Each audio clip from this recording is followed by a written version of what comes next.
go again? Oh, no, not again. You've seen it before, haven't you? Dom, how long have we been doing this? Once more unto the breach. Dear friends. Again and again and again until we're both dead.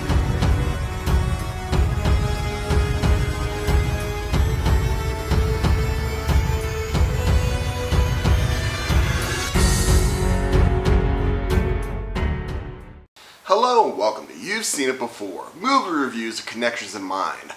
Bullet Train is the most recent film from director David Leitch, and it stars a whole gaggle of A-list celebrities, including Brad Pitt, Sandra Bullock, Michael Shannon, Aaron Taylor-Johnson, and Zazie Beetz, so many others. And this movie focuses on Brad Pitt's character, codenamed Ladybug, who is on a bullet train in Japan, sent to pick up a briefcase, just a simple snatch and grab. However, things don't go quite according to plan, as there are so many shifty characters on this train pulling so many different jobs, all seem to be after this briefcase. And it is up to Brad Pitt's skills in order to not only survive this train, but also figure out what the heck is going on. Now, this video review will contain spoilers of Bullet Train, as well as some other things. I'll be giving my spoiler-free thoughts, first and foremost, on this movie, but before I get into any spoilers. But just so you know, there will be some spoiler stuff later on in this review. So with that said, without further ado, let's get into some spoiler-free thoughts on Bullet Train. Is it worth seeing in the theater? Is it a good movie in general? I would say this is definitely a fun movie to watch. If you're a fan of the action genre, if you're a fan of John Wick style action and that sort of story where you have a whole bunch of colorful characters who you don't necessarily know a ton about them, but you're really just there for the action and for the comedy as well, then I think you're going to have a decent time with this movie. However, I think some caveats will be coming later on, but first and foremost, are the characters any likable? I would say yes. Brad Pitt, as always, does a fantastic job being a likable character. He's a great actor on this, and all the characters I think in this movie are actually doing a decent job with the roles, and some of them, and I'm pretty sure all of them, are in on the gag on this. They're playing things up, to dialing up to 11. They're playing things seriously, but not too seriously. They're fairly self-aware about what's going on. There are a couple characters that are playing it probably a little bit more straight on this, but for the most part, yeah, this is a fun action comedy, and it's one of those movies where you don't really have to know a whole lot going into this, and really you don't want to know more than what the trailers are telling you going into this movie, because the whole fun of this movie is trying to figure out what the heck is going on. And sometimes I can see why some people might be turned off by the choppy editing on this. And on the one hand, the choppy editing helps, but on the other hand, the choppy editing kind of hurts on this. And what I mean by that is there is an element of going back and forth on, like, all right, we reveal something, and all right, we gotta go back in time and see what this character's doing. All right, move forward on there, then zoom back to, all right, present day, we're all caught up, good, let's go on a little bit more, and then wait, let's go back even further, let's see what was going, replay these events from this character's point of view, and then play forward. And I can see why some people might get frustrated with that with that type of storytelling, but I personally love it.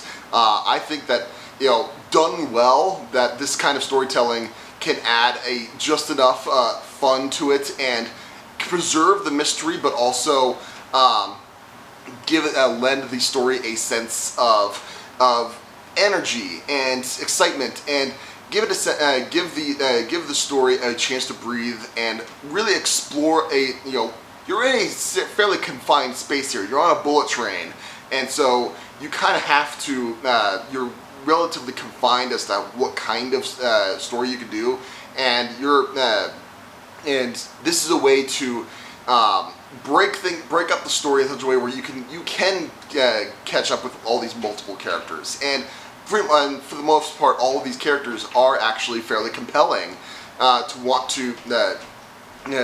to explore. There are a couple instances where it does do the flashback and then flash forward things where I don't think it necessarily adds anything. Two characters in particular, and then unfortunately I feel like the movie did them a bit of a disservice because one in particular, it's in the trailers. It's a character who's dressed up in this Japanese anime oversized costume where you don't see their face. That could have been a much more fun character moment than what we actually got in the movie. But for the most part, this kind of storytelling I personally love, and David Leitch has done this several times in his career, especially with one of my favorite movies of his in the last just overall in the last few years. But one of his was Atomic Blonde, where this similar sort of storytelling takes place, not quite to this extreme in as he did in Bullet Train, but similar things. So I was already primed to ride this storm all the way to the end. However, so we talked about the story element. Now let's talk about the second element that I think a lot of people would be interested to know about, is the action. And David Leitch, he's a great action director, and he's proven that. He was one of the co-directors of the original John Wick, and he also directed Deadpool 2. So this guy knows how to craft an action film, and Atomic Blonde as well. And the action, all of those movies, was phenomenal, I think. And I think, but this can be a bit of a double-edged sword because while yes, he does really good with action scenes, I feel like people can, and me included, can expect to walk into this expecting the same kind of caliber of action as in a John Wick, because you got Keanu Reeves as that he's very dedicated to doing a lot of his own in-camera stunt work, and he sells those action scenes so well, and you can do a lot where you have the camera kind of in one shot, or very little editing in order to sell these intense action scenes. And while there is intense action in Bullet Train, I feel like, again, without knowing if Brad Pitt did a lot of his did a lot of the leg work to do his own stunts or whatever, I don't think he did, which is probably why they had to cut around their action scenes a little bit more, and that shows more. That becomes more apparent when you get scenes with actors such as Hiroyuki Sanada. He is one of the Japanese actors in this, and his character's name is the Elder, and he's got some action scenes here, and his action, I feel like they do a lot more in camera, less choppy editing with his action scenes than they do with Brad Pitt, and that kind of shows. And I feel like that's it's not bad in the movie, but if you're expecting a lot of in-camera work going into the things, like if you're Brad Pitt, I don't think he was doing the same kind of intense physical training and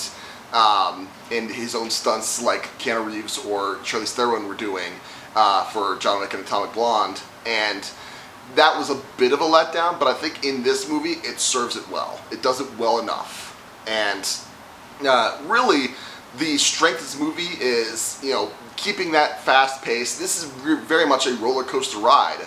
Almost literally in a sense, because you're on this train, you're on this track as it's going down the thing. It's a very confined set, and there's only so many ways you can interact with these characters together, but it does it so well. Where I think things kind of start to fall apart is when it gets to the end of the line and we get to meet the villain of this movie, where the plan starts to come around and what the heck is going on starts to come into focus.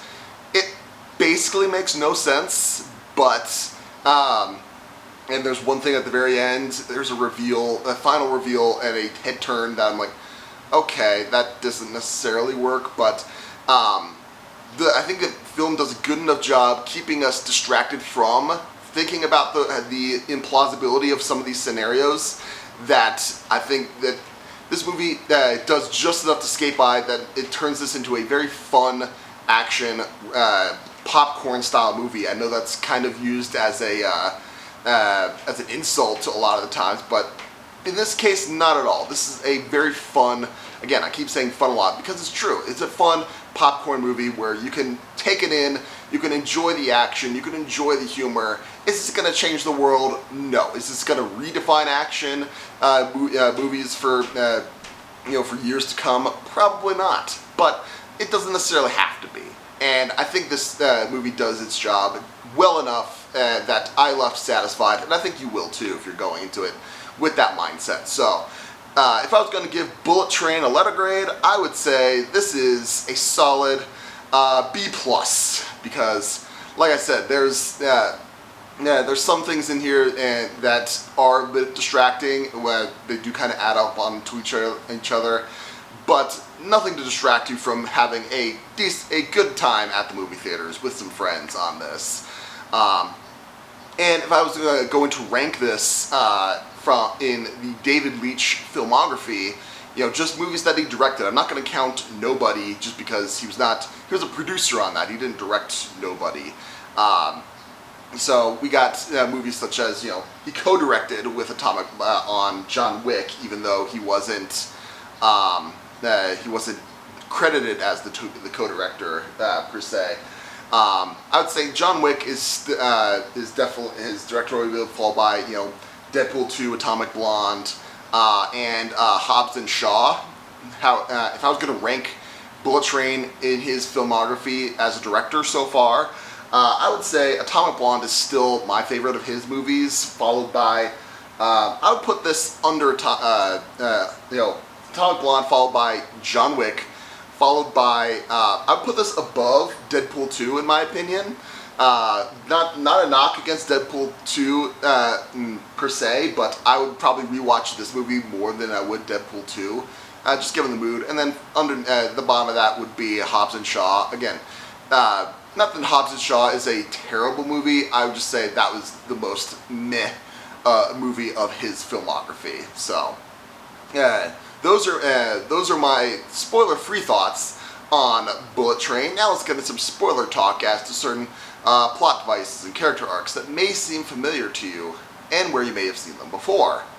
Again, and this is something that you can, when I was talking about, choppy editing, and there's certain themes that you can deduce through lines of David Leitch's career, and I think you can link Bullet Train with Atomic Blonde and John Wick in that the Brad Pitt's character, Ladybug, we don't know a lot about him. We only know about him through reputation, and this film does a good job of seeding the script with references to his past, and he does this whole thing where he's like, all right, gotta calm down. I got to avoid violence, and I want to let's find a peaceful resolution to all this. He does all these hippie meditation things.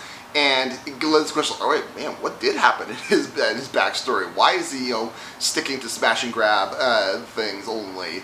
And it builds that mystery around his character. We go into the backstory of almost all the other characters in this movie, but not him. And I think he shares that with John Wick, with Lorraine Broughton, and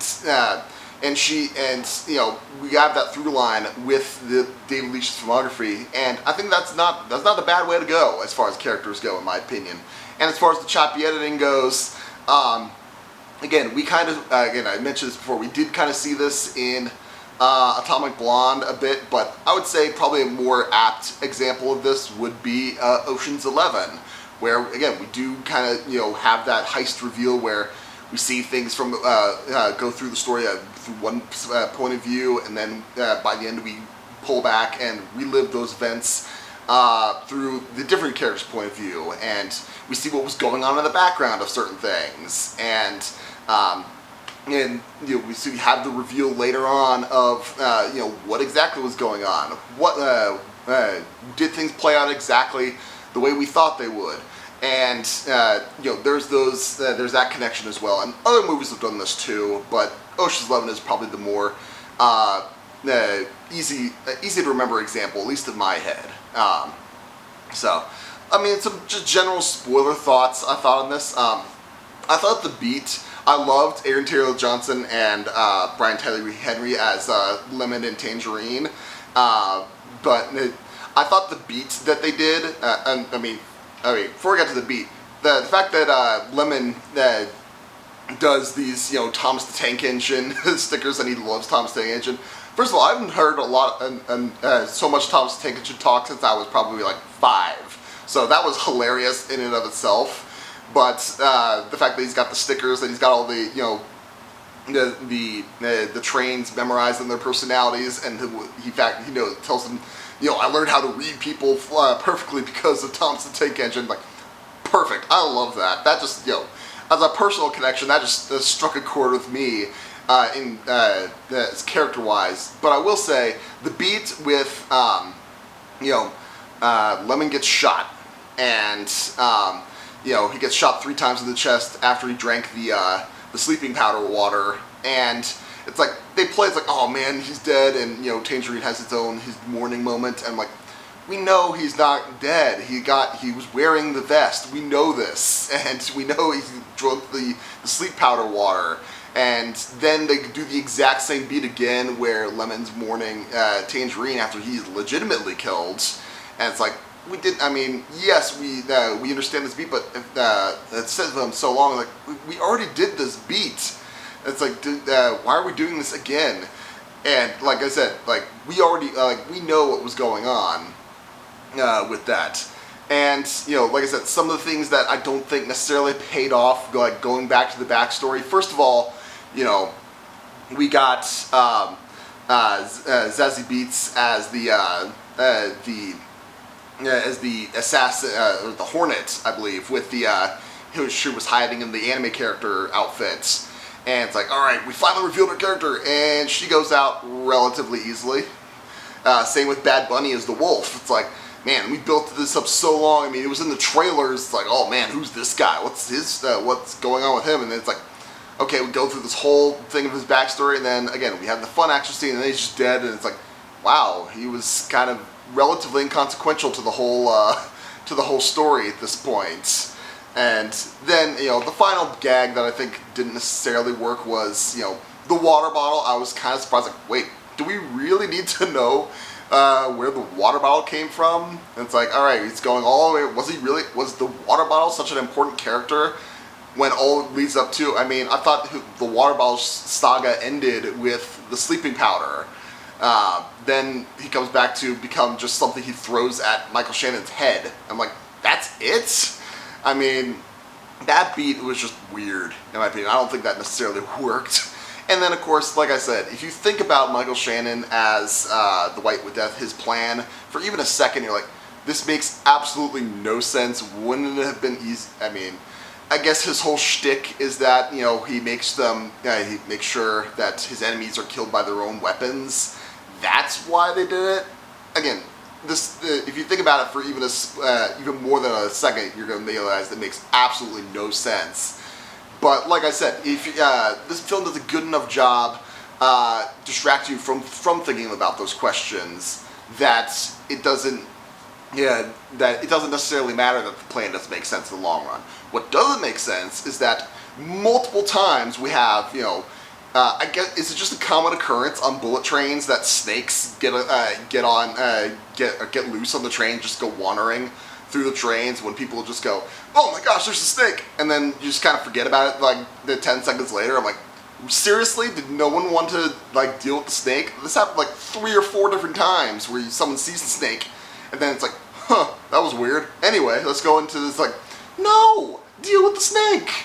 It's like, and then the snake comes back at the end, and they're like, okay, the snake came back at the end, and then just wasn't a factor at the very end. It's like, why? Why are we doing this? So, like I said, there was some messy moments, and that's why I ended up giving Bullet Train a B+. But what did you think of Bullet Train? Did you like it? Did you not like it? What about my analysis? Do you agree, disagree? Did I miss anything? I probably missed something. Let me know in the comments down below. Thank you so much for watching. I appreciate whatever audience I can get. Be sure to look for my next upcoming reviews, such as my next review for the season overview of Season 3 of The Orville New Horizons. That will be coming out soon, as well as my next movie review, which I believe, if the schedule holds up, is probably going to be Black Adam, which isn't until October. So I may end up slipping some more things in there. Other upcoming TV reviews will be for, She-Hulk Attorney at Law and Season 3 of Star Trek Lower Decks. So all of that is coming up soon on my channel. And if you like this video or any other video on my channel, please give me a like, share, and especially subscribe. I would very much appreciate it. Again, thank you so much for watching. But just remember, there is nothing new under the sun. And yes, you have seen it before.